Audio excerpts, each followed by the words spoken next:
The main purpose tonight is to hear from these three experts. We are honored to have Dean Angela Evans of the LBJ School to act as our moderator. More about Dean Evans in a moment. We're going to give most of tonight's time to the panel with questions from the Dean. We will not be taking verbal questions from the audiences, but we are collecting cards, so please submit your questions in that manner. The cards are available at the registration table if you haven't already filled one out. During the last 15 minutes of this forum, we'll pose selected questions from the cards we receive. We will be concluding the program this evening promptly at 6:30, but we'll leave time for the media interviews afterwards. Tonight is not intended to be a public debate, argument, or opportunity for advocacy. Thus, we urge civility, respect, and quiet. Please refrain from applause and from verbal disruptions. Because this is a private forum and a private venue, we will ask any disruptive parties to leave. Before I introduce our moderator, I would like to take a moment to acknowledge Chief Brian Manley and the Austin Police Department for the work they do every day to keep downtown in our city one of the safest in the country. The police are frequently called upon to address issues of public safety involving people experiencing homelessness. We appreciate Chief Manley's leadership, and we are grateful for the men and women of the department who are called upon every day to navigate many difficult issues, and who do so professionally and with compassion. Please join me in expressing our appreciation for these men and women of APD.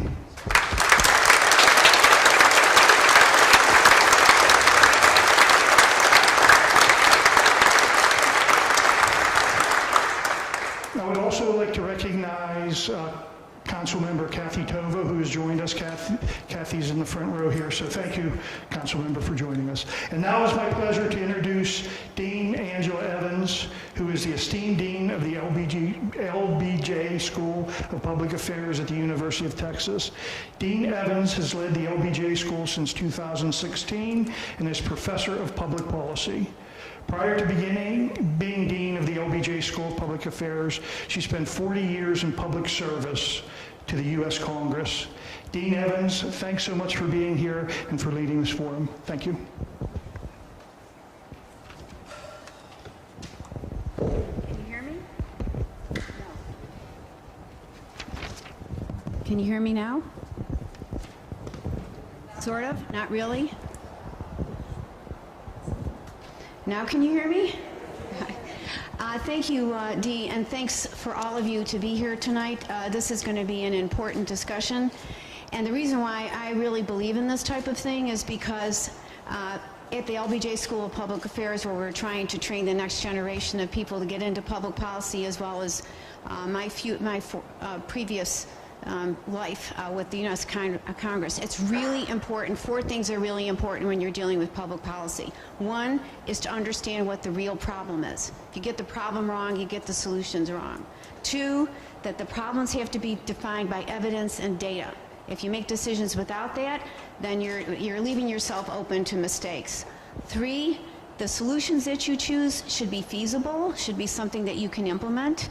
And four, all policy can be amended. So once you have implementation and you think about that implementation and how that implementation works or doesn't work, you bring it back to how you define policy in the future. So that's one thing, one of the reasons why I really believe in this forum and this ability to talk to the community about things. The other thing that's really important about public policy, and I don't have to tell you this, when you have public policy that reaches a city level, a state level, a national level, that means problems couldn't be resolved at a level below that. So these are not easy answers. There's a lot of tensions here, and our country is based on tensions. You know, it's individual rights versus public safety, public good. These are things we deal with all the time. So this is not new.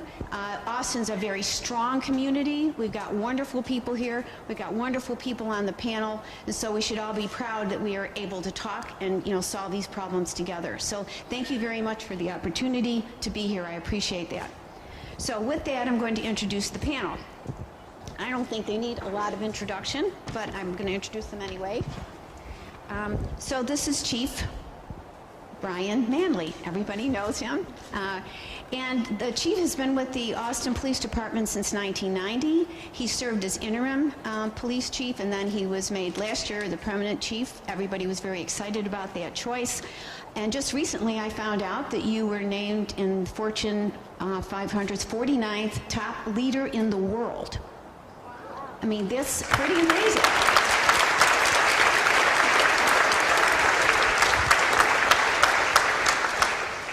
So, congratulations on that. Also, his colleagues, I want to recognize Assistant Chief Justin Newsom, who's sitting right here, and also the Austin Police Department's downtown district reps, and we have some folks here. Please stand up so people see who you are.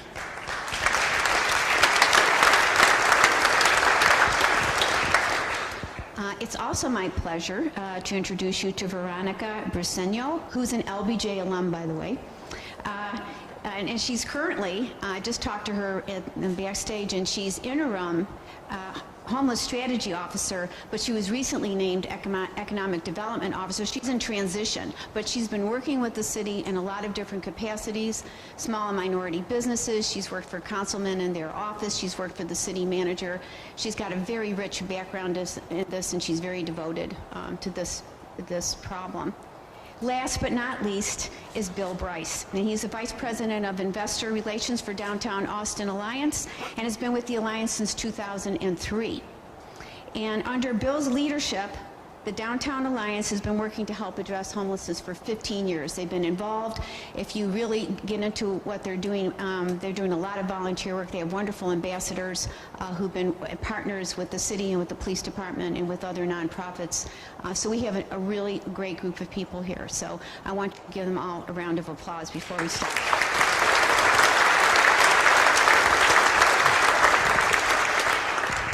So what I thought I'd do is start the question sort of an icebreaker this way, which is I'm going to give each of them about 5 minutes to tell us what they would do, what kind of perceptions or myths that they want to dispel before we start, in terms of both those who are experiencing homelessness from their perspective and also from their perspective of how they interact with the homeless. So we're going to start with Chief Manley.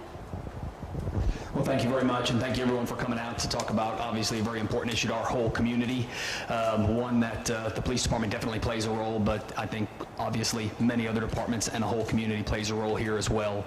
I'll talk, I know you've got a lot of questions, they're going to get a lot of the information out, but there's been a lot said on this issue since these ordinances were changed. One only needs to look at social media for 20 minutes to see the extremes that people are at one end or the other, and I just believe in putting out the accurate information as it comes really to the police department. And these were things we talked about during the council meetings about what the ordinance both would do if they were changed and then what they would not do.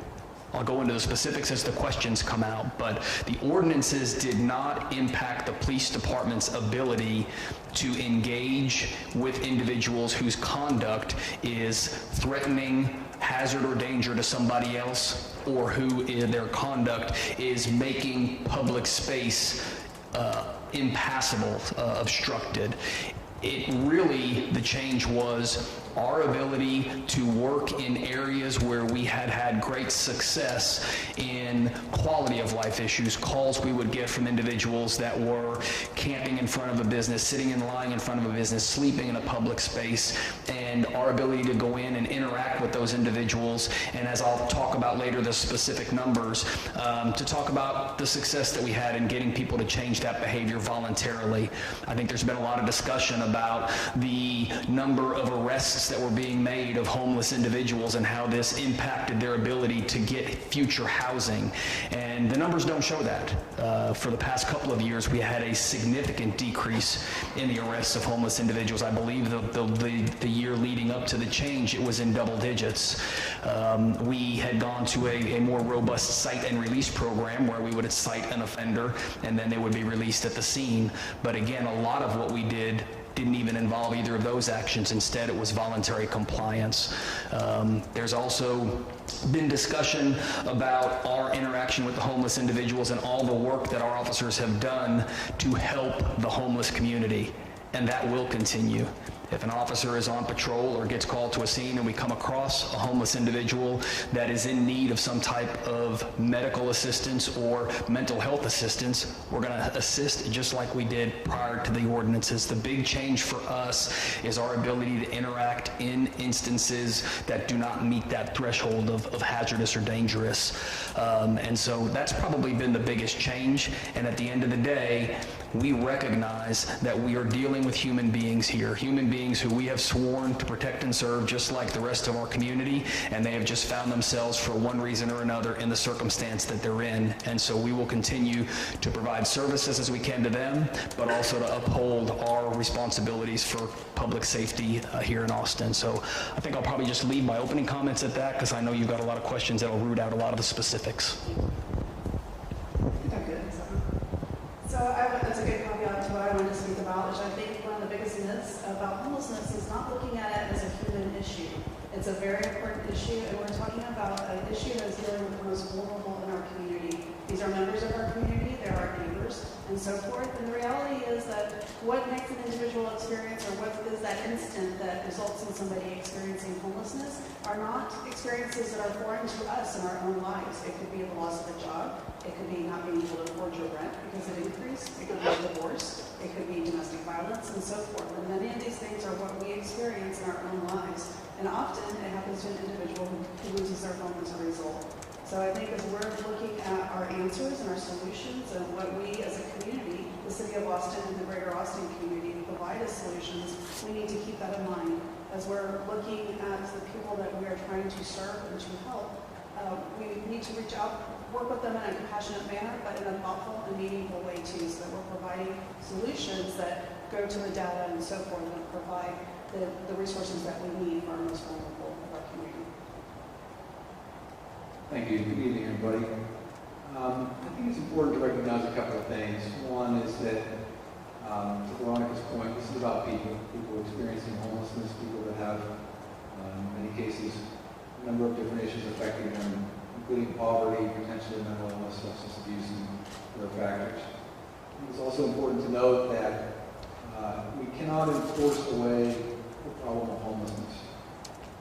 APD plays an important role in maintaining public safety, but the police are not the answer to homelessness, but sometimes are the first, last, and only resource that is available or called upon to address problems that sometimes result from people experiencing homelessness. Downtown Austin Alliance plays an interesting role in this equation because we are extremely involved in a lot of different efforts to try and solve the issue of homelessness, while at the same time to maintain a safe, welcoming, and clean downtown. So we kind of play it down the middle and have our hands in a lot of sides of this issue. It's unfortunate that a lot of what we see manifesting every day downtown, right front and center on Congress Avenue and Main and Main, sometimes I think taints our perceptions of what people experiencing homelessness are or are like. I can tell you that not all people experiencing homelessness have mental illness or substance abuse addictions. Many do. A lot of people want help. A lot of people don't know where to turn for that help. We have funded research that demonstrates that people don't know where to go for the services they need. And when the only answer that we have, or that the police department has, is go to Arch, that's not an effective answer or solution. There are many actions and activities underway. We applaud the City Council for the steps that they've taken to prioritize homelessness as a top strategic priority. It's also a top strategic priority of the Downtown Austin Alliance to broadly address the needs of people experiencing homelessness and mitigate the negative impacts of that downtown. But I think that it's important for all of us to be mindful of the fact that to address this problem requires a unified community. We all want downtown to be safe and welcoming for everyone, but we can't lose sight of the real target, and that is trying to address the problem. But we can't effectively do that if we're divided on this issue. So I welcome the conversation today, and thank you, Angela. You're welcome.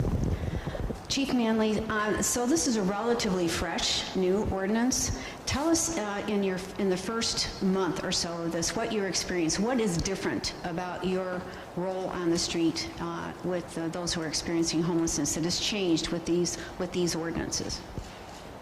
Oh, sorry. Perfect. I think I kind of alluded to it in the opening comments, and that is those instances where we can in fact and will in fact take action versus where we won't because of the changes in the ordinance.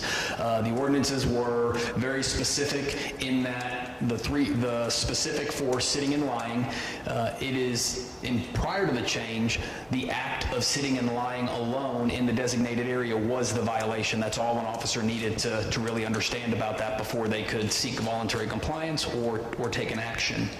With the change in the ordinance, we now have to meet the threshold of believing and being able to show that that conduct is hazardous or dangerous or that it is obstructing that public passageway. So what we've done is we've created an extra threshold that officers have to be able to, number one, believe is present, and then two, be able to articulate before we can take action in circumstances like that. Very similar to camping as well. Camping is still prohibited in the areas where it was before, such as designated parkland, certain city facilities that have restrictions against it, and also your private property. You have not lost any private property rights involving individuals being on your property. That would still fall under your ability to enforce what's called a criminal trespass law. But what we do now have is places where it would have been a violation just to camp alone. Now we have to, again, meet that threshold of it has to be either hazardous or dangerous, or it has to be obstructing that passageway so that it's not safe for others to either utilize that same area or for the person that's camping there. So that's that extra threshold. And then, you know, things we have to look at as well is if we're investigating a crime and the person involved in that is a homeless individual who has a tent, do we need to go get a search warrant to go into their tent to search for contraband like we would have to do for someone's private residence? So on top of just the things we're already talking about as a community, as a law enforcement agency, we actually have to go a few layers deeper to try and work into some of these other issues. And then the last ordinance, I'll talk about what was the aggressive panhandling that now is the aggressive confrontation. That one actually didn't change in the way the other two did, and instead, prior, the aggressive conduct that would underlie that violation had to be associated with solicitation, an act to try and acquire money or goods from somebody. Now, the aggressive acts alone are the violation. So that one is a little easier to actually utilize than it was prior because you don't have the requirement that it be tied to an act of solicitation. So that's been the big changes. What we're doing, really, we're only 3 weeks into it, so there's not enough data to really understand it yet, but we're collecting data from our officers on every time they're dispatched to a call that involves potentially one of these 3 ordinances, whether or not they're able to take action, and if they're not, whether they would have been able to take action prior to these ordinances being changed, so that we can truly gauge what the impact has been with these changes. One of the things when I was reading, and I've been reading a lot about this both in Austin and other cities,